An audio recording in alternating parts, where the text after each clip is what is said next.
Hey, Jeff Lerner here, and in this video I want to talk about how to build self-confidence as someone who has been through a very tragically large portion of his life with low self-confidence and maybe even some self-esteem issues, and then thankfully, gratefully, been through a chunk of his life with, I think, pretty good self-confidence and feeling a whole lot better about himself. I can tell you, and like you probably already know if you're watching this video, it's a lot harder when you don't feel good about yourself, right? So let's talk about how to build up our own self-confidence.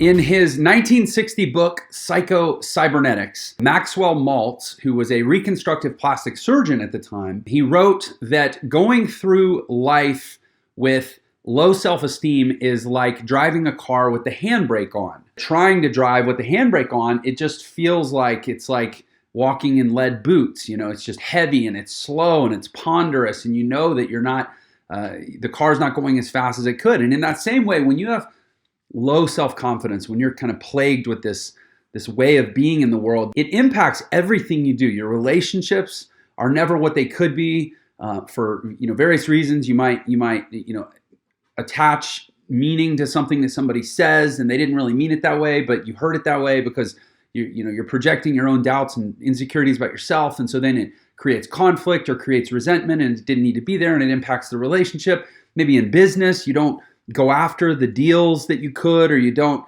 step up and volunteer for the responsibilities that you could, or just believe in yourself every day and get up and attack your business with ferocity and passion and energy.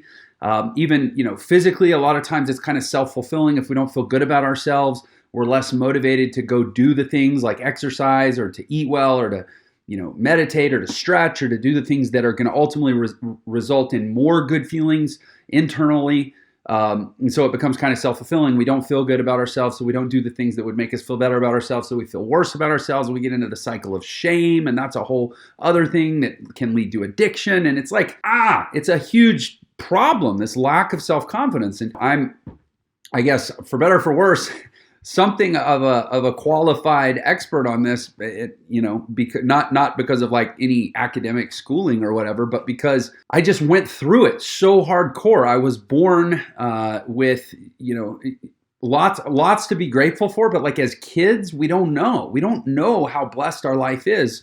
It's one of my mentors always says, children are such great observers and they're such horrible translators. In other words, they see everything. We when we're young, we pick up everything, but we're not always that good at attaching meaning to it, at really figuring out what things mean. And when we're a kid, we're the center of our own universe. Everything is about survival. It's about getting our needs met. It's about tending to our own interests. We haven't developed a sense of charity and empathy and kind of a global worldly view. And as a result of that, we tend to process everything that happens in terms of ourselves. Something goes wrong, we attach meaning and sometimes blame to ourselves. Something goes right, we want to take credit for it. Kids are the first to gloat and to boast. Kids are the first to feel, self-loathing and depression when they don't do well. It's like everything is me, us when we're kids, right? You have to understand that whatever your lack of, confidence now as an adult, or even, I know I have a lot of teenagers, kind of younger people that watch my videos, trying to figure out what they want to do with their life. Good luck. I'll try to help. Wherever it comes from, you have to realize that those issues were created at a time when you did not yet have the mental faculties to really be able to figure out what things meant in a sophisticated way. And so they're always based on wrong beliefs and wrong assumptions about the world. And yet they plague us, and they become our truth. They become, the cracked foundation that we build on for the rest of our life. And so many of us never actually go back and really deal with how those cracks got there in the first place. There's a pretty good story by a guy named Robert Fulghum. If you're familiar, you might not know his name, but you might know his book, which is called Everything I Need to Know I Learned in Kindergarten. It's a great book. I remember reading it when I was a kid. It's just full of really accessible wisdom.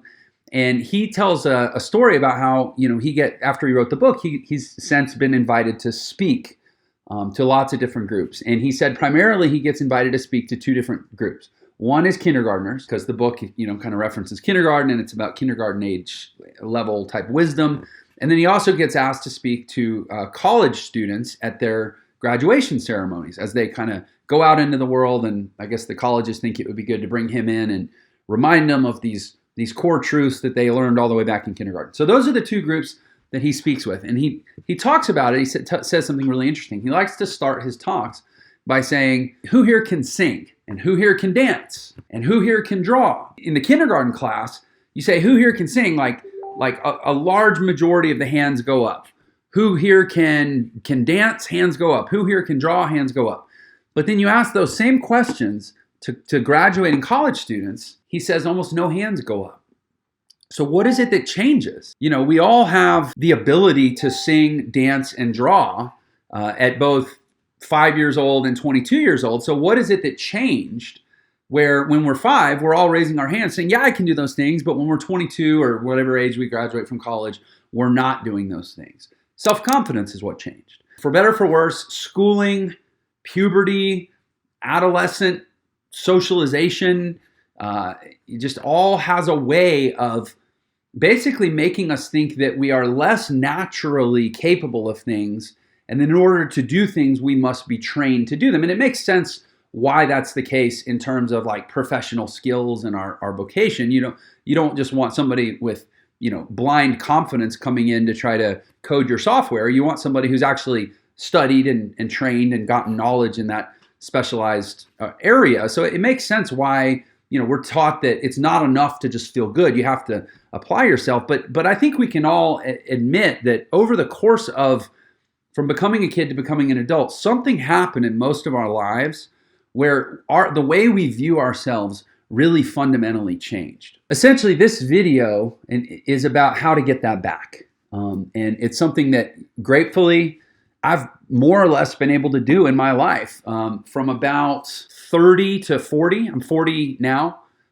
It's probably starting around late 20s, maybe around 30. I started to get back this sense of like, you know what? Anything anybody else can do, I can do. I may not be able to do it quite as well as them, to the extent that my natural gifts are going to limit me. I'll never, play basketball as well as LeBron James, whatever. I can deal with that. Anything that some human being has done in theory, I can do too, right? Books were such a huge part of this. I think about Napoleon Hill, Think and Grow Rich, saying what the mind can believe and the mind can conceive, the mind can achieve. That basically, if we can believe we can do something, and we can actually conceive of how it can be done, we have everything we need to actually go do it. Then it's just about following through with required effort. I think we all also know that it's not actually that easy. It seems like, I sometimes feel like you go through the world and it's like this. Like, you're okay as long as you just move straight. But as soon as you try to turn or deviate, there's like these fists all around. And they're like, oh, well, we didn't punch you in the face. You just smacked your face into a fist, right?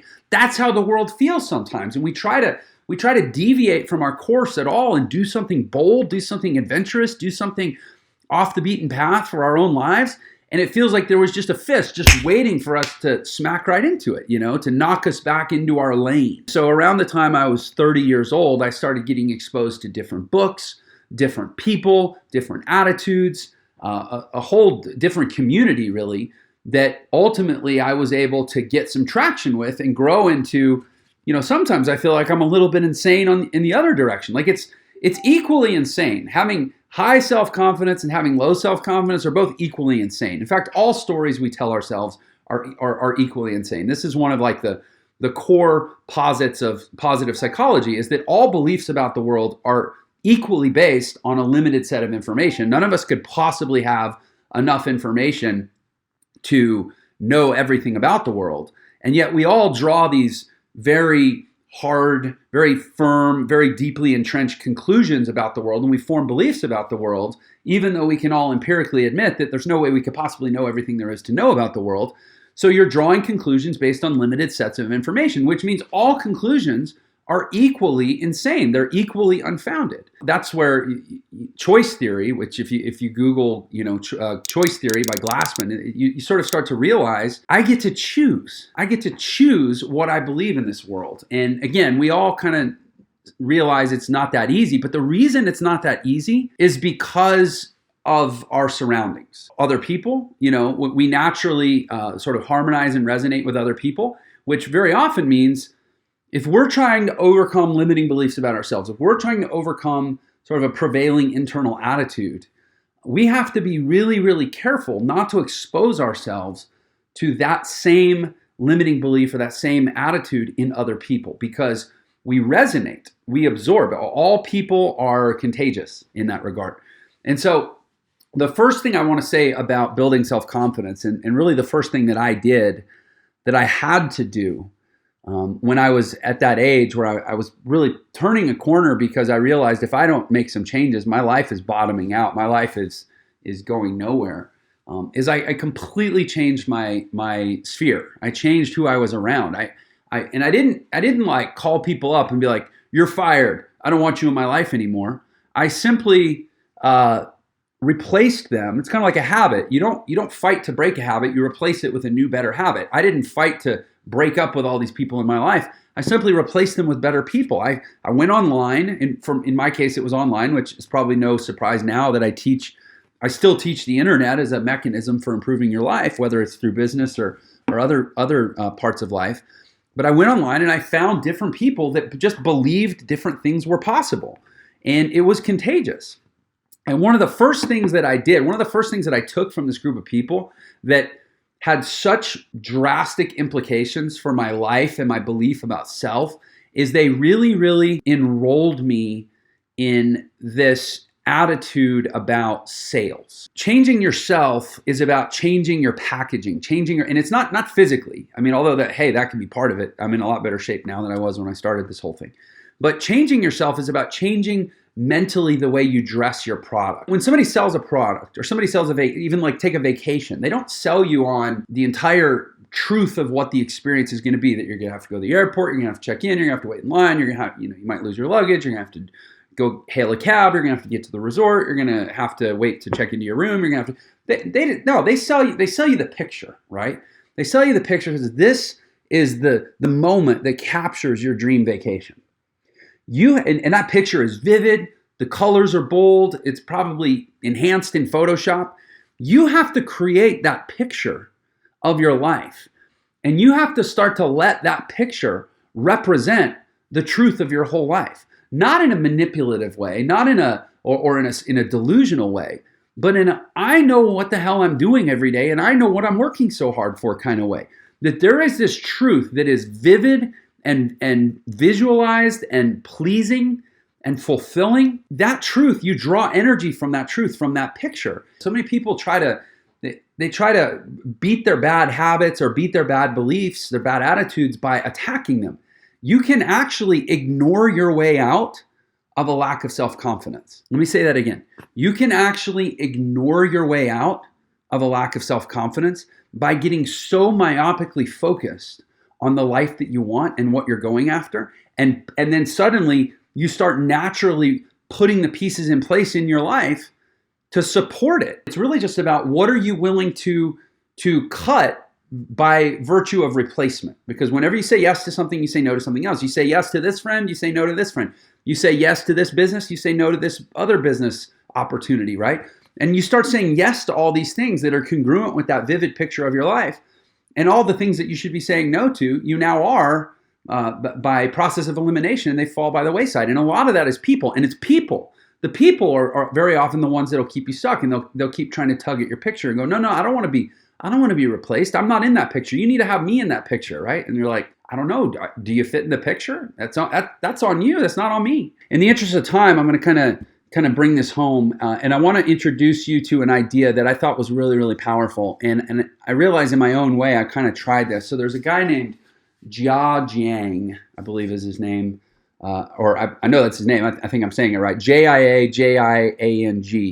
And he did this thing called rejection therapy, where he basically spent, I think it was 100 days, it was either 90 or 100 days, going around and doing things to intentionally get rejected by people. I mean, first of all, it's genius. I think he did I don't know if he did a TED Talk about it or he's available for corporate speaking. I read an article about it and I was like, this is so powerful.